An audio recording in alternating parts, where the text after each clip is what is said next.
Oke, kita langsung saja dengan Pak Dedi. Iya. Selamat malam, Pak Dedi. Selamat malam.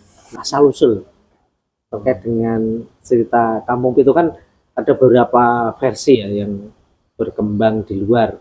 Ada yang menceritakan itu Kampung Pitu itu rumah pitu, hanya boleh ada rumah pitu. Kemudian terkait itu mitos ya, terkait mitos. Kemudian kakak pitu hanya boleh 7 kakak lah ibaratnya seperti itu. Ada juga yang menceritakan bahwa awal mulanya yang kuat tinggal sini 7 ini yang kenapa disebut dengan Kampung Pitu. Nah mungkin dari versi ataupun dari Mas Dedi mungkin dengar cerita yang berkembang di khusus di warga Kampung Pitu itu seperti apa? Ya kalau saya dengar cerita itu ya memang dulu yang ibaratnya babat alas itu kan Mbah Iro sama Mbah Er, yaitu nama Mbah Iro itu yang mulai babat alas, terus disusul adik beliau Mbah Er. Jadi Kampung Pitu sendiri ini terdiri dari 2 keturunan yang masih satu famili. Dari keturunan yang Ero itu di sini 5 keluarga, terus yang dari keturunan yang Tir ini 2 keluarga.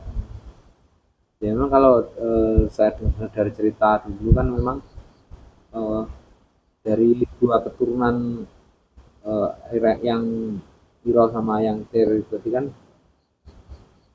kalau saya dengar itu ya memang dulu itu ibaratnya mungkin ya pernah pernah juga. Nah, tapi dulu itu kan apa ya, kebanyakan itu nggak betah sih. Ya nggak tahu, mungkin nggak betahnya itu entah dari segi batin atau dari segi apa ya, cara mencari pencarian untuk penghidupan sehari-hari atau gimana kurang tahu. Kalau misalnya mungkin ya kalau yang dari konflik batin itu entah mereka itu apa ya, ibaratnya nggak srek atau gimana, terus nanti eh, akhirnya kan apa ya, dari pemikiran-pemikiran mereka yang ibaratnya tiap hari dipikir-pikir aku sebenarnya pengen pindah tapi gimana gimana gimana kan ya mungkin secara pikiran terfokusir terus kan mungkin akibatnya kan menjadi fisiknya juga yang kalah ya, akhirnya mungkin entah mereka itu sakit atau gimana itu akhirnya mereka keluar dari kampung itu. Kalau yang dari segi ekonomi mungkin juga mereka karena di kampung itu sendiri ini kan kayak misalnya jalan terus penerangan itu kan ada itu lekas ada sekitar tahun 2010 2009 gitu. Nah itu kan sebelum-sebelumnya itu kan jalannya masih jalan setapak. Jalan setapak itu kita nanjak di lereng-lereng gunung. Uh, Juga dulu itu kan bahkan kayak misalnya mau bangun rumah permanen, terus kayak misalnya bawa hasil pertanian dari tempat lain itu kita masih pakai apa ya, pakai keranjang gitu. Kalau yang pasir itu nanti dibawa pakai karung kayak gitu. Jadi kan mungkin dari itu juga kok akhirnya mereka mungkin ya pengen cari apa ya, tempat yang untuk mencari penghasilan yang lebih mudah, terus mungkin juga ibaratnya dari aksesnya yang mudah itu tadi, akhirnya mereka juga keluar dari kampung itu. Gitu ya. Jadi secara apa mitos ya, mitos berkembangnya itu sebagainya kan berarti kan ya karena mungkin nggak cocok atau ada suara yang kurang serak lah. Akhirnya lah mendingan daripada ramai dengan saudara atau tetangga lebih baik pindah atau keluar dari sini. Memang di kampung itu sendiri itu kita ibaratnya kamu harus tetap di kampung itu atau kamu harus keluar dari kampung itu, secara itu kita nggak ada paksaan ataupun nggak ada larangan, itu nggak ada. Cuman apa ya, ya mungkin ibaratnya kalau mereka mau ibaratnya mau nanti kampung itu ataupun keluar kita ya persilahkan monggo, tapi ya apa ya, ya secara nanti secara berjalan sendiri kan mungkin ya nggak tahu depannya betah atau enggaknya gitu kan.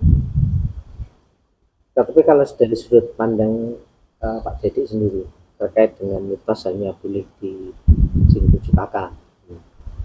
Nah, sudut pandangnya seperti apa? Apakah apa harus sampai saat ini ya mungkin masa lampau ada cerita-cerita seperti itu kemudian sampai saat ini berkembang, nah ibaratnya nanti bisa lebih 7 kakak, mungkin kurang kan bisa terjadi karena mungkin karena usia yang sudah ini kita juga nggak tahu umur.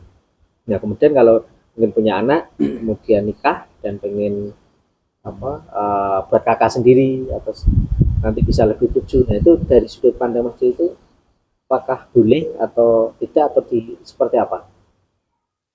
Ya kalau eh, sudut pandang saya sendiri ya, ya mungkin kalau saya itu ibaratnya mau melarang, sedangkan apa ya, ibaratnya kalau saya melarang kan apa ya, otomatis kan saya juga nggak punya hak. Mereka juga punya leluhur di sini juga gitu. Jadi ya kalau saya ya mau di sini ya monggo, ataupun mau keluar ya monggo. Cuman nanti kan alam yang memilah di sini. Kita kembalikan ke masing-masing.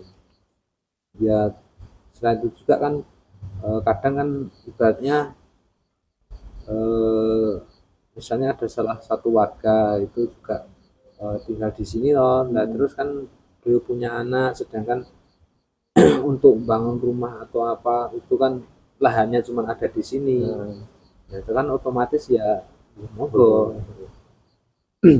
Berarti pada intinya perkembangan saat ini kemudian eh, dengan pertumbuhan ya, kemudian akses juga sudah bagus. Sebenarnya kendaraan motor mobil bisa sampai sini. Mungkin kalau di kita apa 2009 10 tadi itu dulu kan masih susah juga ya, apalagi sebelum-sebelumnya kan aksesnya juga nggak seperti saat ini.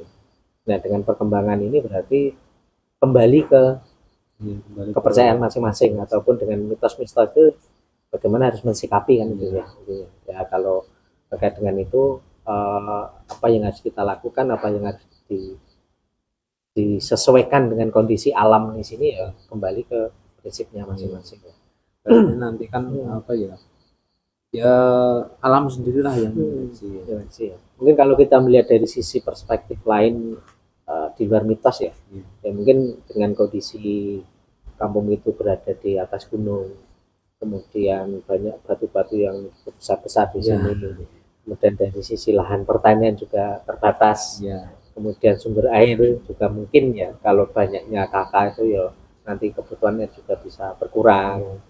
Ini secara logis ya, secara logika mungkin ya pengaruh juga itu ya, mungkin karena ingin hidupnya lebih baik atau pengen mencari pengalaman di tempat lain dengan tinggal di wilayah bukan di kampung itu, akhirnya kan keluar dari situ ya, kembali ke saringan alam tadi, alam itu ya. Tapi ya ya kita meskipun begitu juga ya alhamdulillah sampai sekarang ya untuk kampung Pitu sendiri ya masih kita jaga lah. Berarti sampai saat ini masih 7 kepala keluarga. Kalau mungkin ini masih mulai apa 7 kepala keluarga ini diperkirakan tahun berapa? Kampung Pitu sendiri memang sebelumnya juga apa ya, kalau orang-orang desa sebelah ini kan kenalnya Logo. Oh dia orang Logo. Kata Logo itu sendiri berawal dari Logo Wuyangan tadi. Dan sedangkan yang dari Kampung Pitu sendiri itu bermula sekitar tahun 2014 itu pengesahannya, 2015 itu pengesahan di Semarang. Nah, waktu itu kan diambil Kampung Pitu, memang itu ya itu tadi hasil seleksi alam, ya pernah kurang pernah lebih, tapi balik Pitu dan bertahan Pitu sampai sekarang ya jadilah Pitu ya itu kan juga sempat dengar ya cerita kita itu kan 1985 ya, kalau nggak salah. Apa dari 7 kepala keluarga sampai saat ini. Ya mungkin semenjak yang sampaikan tadi pernah ngalah ada kurang, ada yang lebih, ya kembali sekarang terjadi 7 ya. Mungkin kan kadang kita secara logika kan kadang ya bisa dinalar, bisa juga ada tidak kan itu. Ya, Karena hal yang unik kan itu kalau kita melihat dari sudut pandang yang lain kan terkait dengan kampung itu. Oke, mungkin itu Mas Dedi, terima kasih banyak atas diskusi ngobrol-ngobrolnya. ya Mas. Mungkin bisa disambung lain waktu. Siap.